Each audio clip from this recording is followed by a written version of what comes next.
Hey, this is Kyle over at Terraforms. I just wanted to give a quick tour of the greenhouse I just built in my basement. I know it looks more like some kind of lunar landing mission base, but it's probably not quite as exciting, just some plant nerd's basement project. But anyway, it's 12 feet long, 7 feet wide, and it's 6 foot 2 inches tall. The frame of it is made out of those metal racks you get at like Home Depots or Lowe's. They are 18 inches deep by 4 feet wide by 6 foot 2 inches tall. It's wrapped in this bubble wrap that I assume is coated in mylar. It sure looks like mylar anyway. It's super reflective, which is great for inside, keeps light bouncing around, and the bubble wrap is pretty good insulation. For the door, I decided I was going to use just magnetic stripping and put it along the whole length there. But then I kind of decided that wouldn't be quite strong enough. So I just went with these standard ceramic magnets. There's two for each closure. There's one out here and there's one right here. And they line up, to give you a nice closure there. There's 4 of them on there right now. I want to get another 3. I wanted one closure for each foot to really seal it up. But you can see it's already doing a pretty good job sealing that up. To seal all of the seams between pieces of sheets of the bubble wrap, I use this foil tape, this foil duct tape, which is really awesome. It's really, you can tell it's a higher quality than normal duct tape. It's the rigidity, I think, will afford some more structure and support to it than normal duct tape. I think it'll last longer. For cooling, I've got a 6-inch duct up here that runs out to the window. It just draws cold air in from outside. Here in northern Colorado, it's pretty cold for the majority of the year.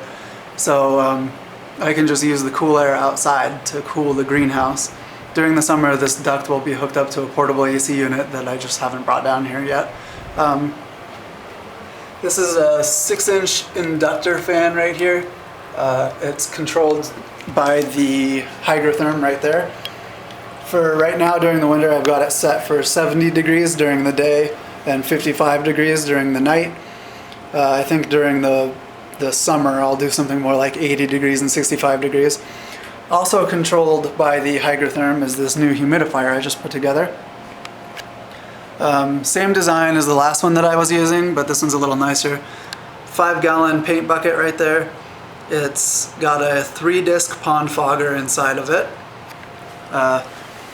There's a couple PVC fittings here. This is a 45-degree elbow that just holds the fan, which pushes air in and which obviously forces the fog out. This fitting here is actually to refill it. I really wanted to get this on here to make it super easy to refill. Unscrew that, pour your water down there, close it back up, and you're done. Super easy. It's at waist height, which is really nice.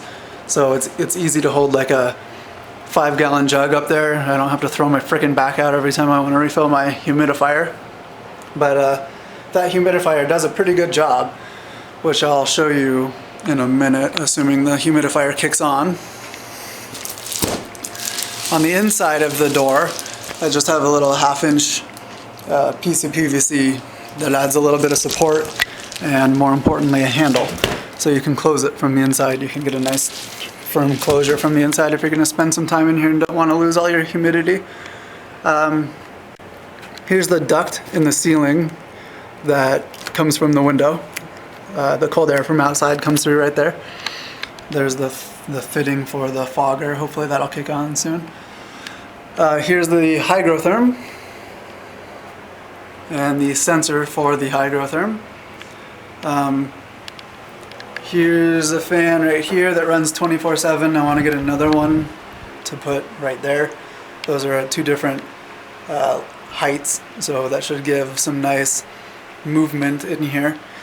I threw this up there. That's just a compact fluorescent that I had from a fish tank a long time ago, and it's for this guy, which is pretty out of control. It's a Nepenthes ventrata. It's kind of overgrowing everything already. But I figured it should have a little bit of extra light, and it's nothing crazy, but you know, it adds a little bit more light for it, which it probably appreciates.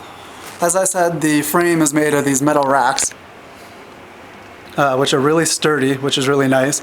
It's, on the box it says each shelf can hold 350 pounds, which is great because like I'm going to fill that at least partially with water. It's going to hopefully eventually be a self-watering Highland chamber, but I'll probably have a few of those. Like this one has water in it, that's just my sphagnum chamber.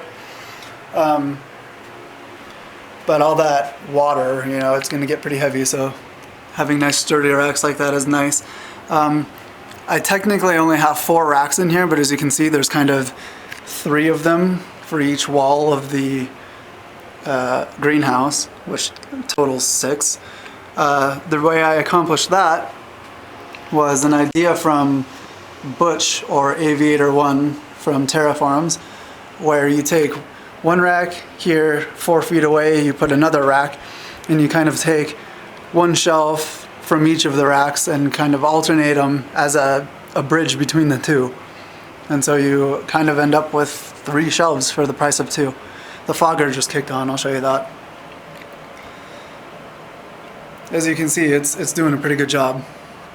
That's a 3-inch PVC fitting, so that's essentially a 3-inch stream of fog coming out, and it'll come out when the fan's not disturbing it. It'll come out 3 or 4 feet easy.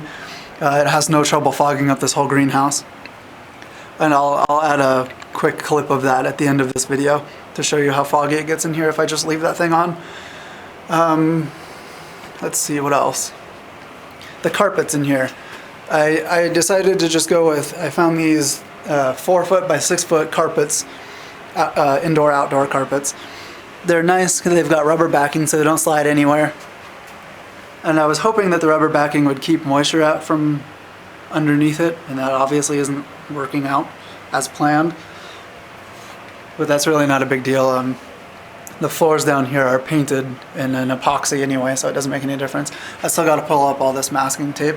By the way, I haven't done that yet. There's some numbers in here right now. 76% humidity, 63 degrees. Let's see. I think that's all I wanted to show you in here. So, like I said, I'll put a little clip of the greenhouse all fogged up at the end of this. But other than that, thanks for watching.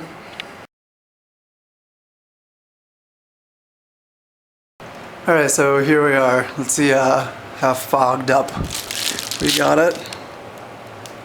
It's pretty foggy. I don't know how well you can see that. Yeah, you can see it pretty good, I think. It's pretty foggy in here. It's a nice thick fog, which I'm sure the plants love, but I don't like all of this condensation and wetness everywhere. But yeah, there you have it.